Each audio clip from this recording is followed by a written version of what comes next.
want to welcome you all to our first session on healing, for stories for healing.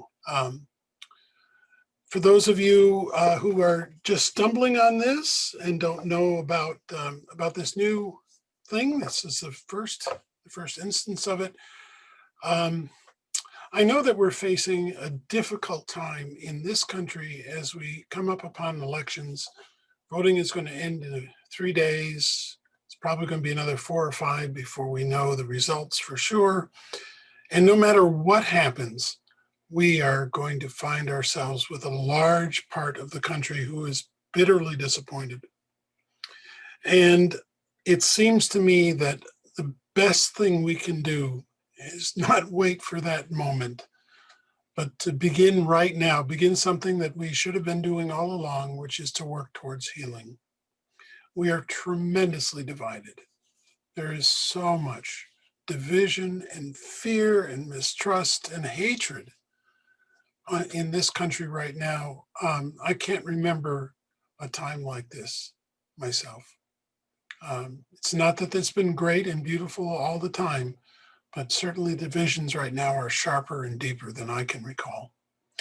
I'm a storyteller. So when it comes time to figuring out what to do about that, I have to turn to what I know, and that is to tell stories. To tell stories for healing, stories about healing, stories about compassion, stories about respect, stories where we're not pushing an agenda, but we're talking about healing. Now, the good news is that I've put out a call just this evening to storytellers, and I've been hearing from them from around the world. I've got a storyteller in Mexico, a storyteller in Hungary, many storytellers in this country, all of whom want to have the chance to join us in this project. So every day at 2:30 in the afternoon and 8 o'clock in the evening, Eastern time, we'll have a 15, 20-minute session, maybe as long as half an hour, never longer than that, where you get to hear a story, maybe 2, about healing. Again, not to tell us what to do or how to do it, but just to fill our spirits with a reminder that we can heal. Now, we cannot heal ourselves by ourselves. You know, that's something we know. It takes 2, it takes 64, it takes hundreds of people to heal each other. And so we can't expect that any one of us can go out and do this work themselves. And it's too big for most of us to even undertake a little bit of it. But if we work together, if we tell stories, if we listen to each other, if we speak and listen with an open heart, then I really do believe that we can start to heal these terrible, terrible wounds before they do us more damage than has already been done. And so I have a couple of stories tonight to kick us off, and I wanted to start with 2 of my favorite stories of healing. And they, you might know, if you know me, you know I'm Jewish, and you know that the stories that usually speak most clearly from my heart and my soul are Jewish stories. It just so happens that these 2 stories that speak to me so clearly are neither. Neither are Jewish. One is Muslim and the other is Buddhist. So just to let you know what you're in for. So let's begin. And the first one, which is in fact the story of healing that I most love to tell, comes from the Muslim tradition. It's a hadith, which means it's not in the Quran, but it's in stories told by people. So we'll go back to the story. And here's the story. There once was a man who was a very evil man. And we don't usually like to talk about people being evil. We talk about people who are doing evil things. But in this particular story, this man was evil. He had murdered 99 people. Now, we don't know why. The story doesn't tell us, nor does it tell us why he decided that it was time for him to change his life, but he did. And he felt this compulsion to change his life very strongly, so he went to a sage. And he explained, I've been a murderer. I've murdered 99 people. I want to change my life. What do I do? And the sage, for reasons, again, we're not told, said, you've murdered 99 people. There's nothing that can be done for you. There's no hope. Well, when the murderer heard that, he immediately made it an even 100. He killed the sage. Now, you might think that there is no hope for him, especially after that, but he hadn't given up. He knew that he wanted to change. He just didn't know how. So he went and he found another sage. And to this sage, he said, I'm a murderer. I've killed 100 people. But I want to repent. I want to change my life. I want to have a good life. I want to turn my life around. What do I need to do? And the sage looked at him and recognized that he was serious. And he said, the problem is that you've been living without enough good people around you. The murderer said, that's absolutely true. I don't know any good people. Sage says, what you need to do is to immerse yourself in a community of good people. And in time, then you will learn how to lead a good life. The murderer was quite grateful for this. And he said, so I thank you, but like I said, I don't know any good people. Where can I find such a group of good people? And the sage said, it's very simple. Down this road, there is a town. And in that town, there are only good people. If you go there, you will be able to start the change in your life.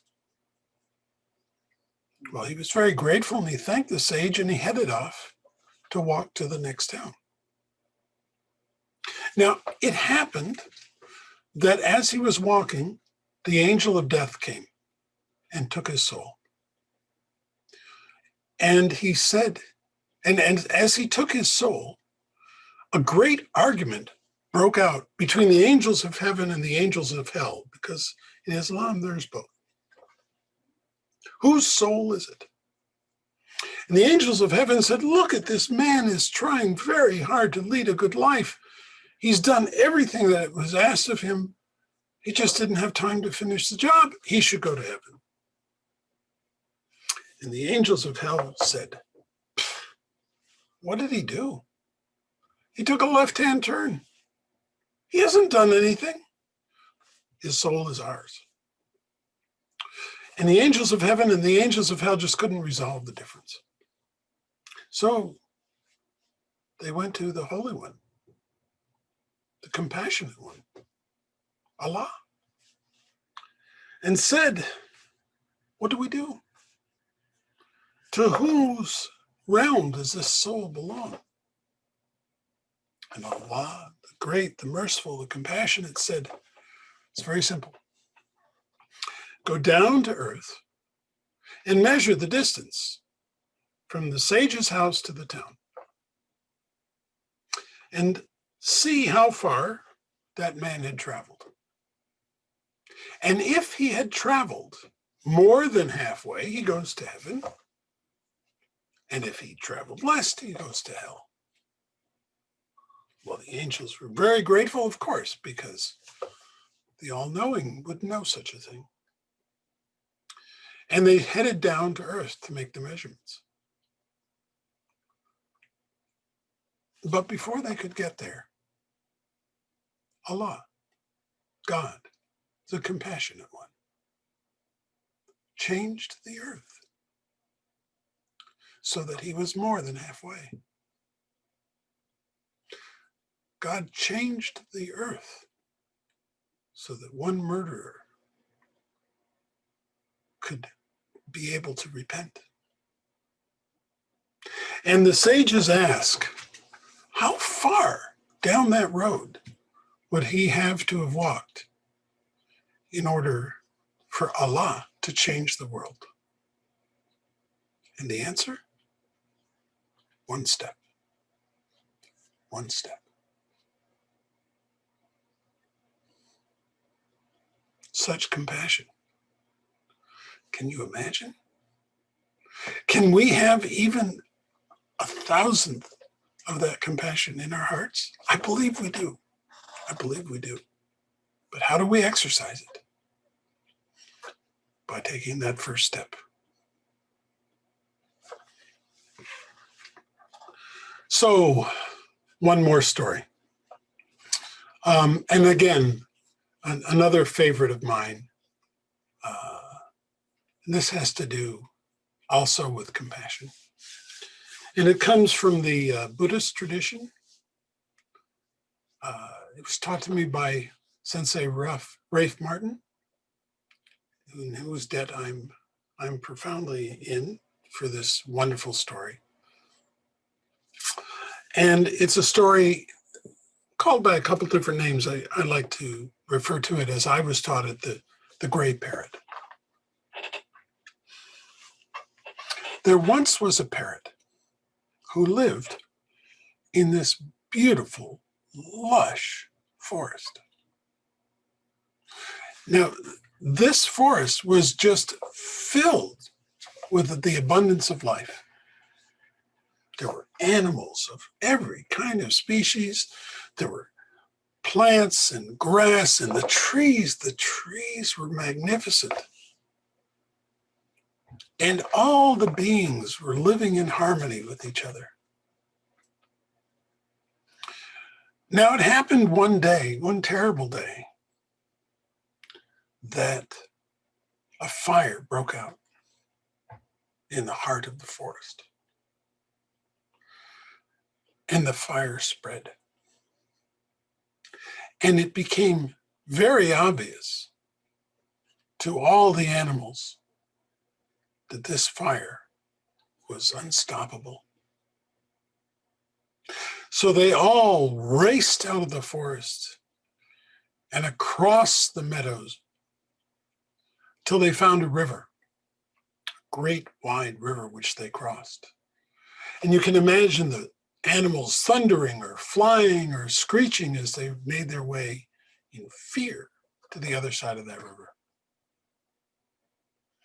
And when they got, as they were going to the river, the Grey Parrot, who was flying with them, heard the screams of the trees as they were dying in this terrible, terrible fire. But they all fled for their lives and they made their way to the other side of the river. And as they stood there, breathing heavily from their escape, the Grey Parrot turned to the others and said, well, we have to do something. They all said, you've seen the fire. What is it that you think we can do? She said, I'm not sure, but she dove into the river. And she came up sputtering, her wings heavy with water.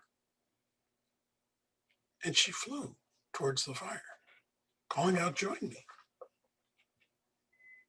And she flew closer and closer. As she got closer, the heat of the fire was strong upon her, and she got as close as she could, and she flapped the water off her wings, and she headed back to the river. All the other animals looked at her. She was crazy. But she dove into the river again and came back up again, heavy with water, and flew to the forest as close as she could and flapped the water off her wings and went back.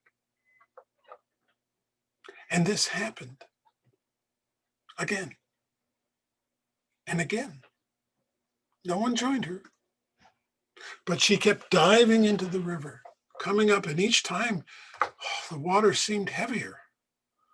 She flew to the forest, and each time it seemed it was hotter, but she kept going back for more. Now, as this was going on, the gods in the skies were looking down at this display. And they were laughing. I mean, it was ridiculous what this gray parrot was doing.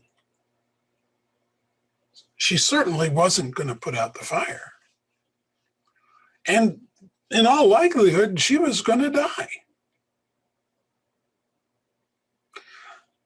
But the ruler of the gods, the chief god, was also curious. And so he transformed himself into an eagle. And he flew down from the heavens and arrived at the river just as the gray parrot was coming out. And as she headed back towards the forest, he flew alongside her. And he asked her, "What are you doing?" She said, "I'm carrying water to put out the fire." And he said, "How many drops of water have you on your wings? This is not going to do anything." She said, "Well, I have to." And as she flew closer and closer again, the fire, which was burning even hotter, was so intense that the eagle, the ruler of the gods, couldn't bear it anymore and flew up into the sky. She flew a little further in, shook her wings, went back towards the river.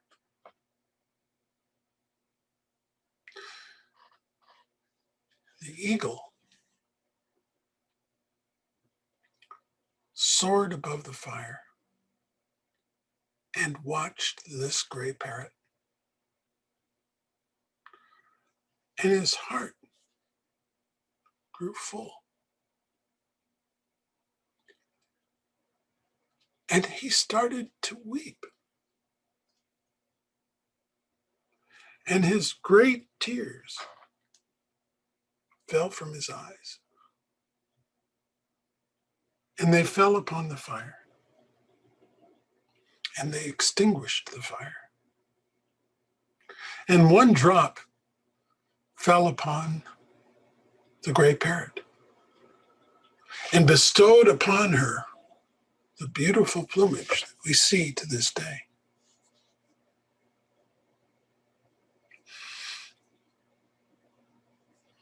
Story of compassion. You know, for me, it's a different story than the familiar stories we hear about the boy who's throwing starfish back into the water, criticized for trying something that makes no difference, and his answer is, "But it does for that one starfish." To me, there's a different message to this story. And that is, when we do our best, even as inadequate as we may know it to be, it's not that we think that eventually it'll make a difference. Through enough repetition, we'll make a change. To me, the message of this is, for me, is that we never know who we're going to inspire with our actions. Perhaps even the Eternal One will be inspired by our apparently fruitless attempts to make this a better place.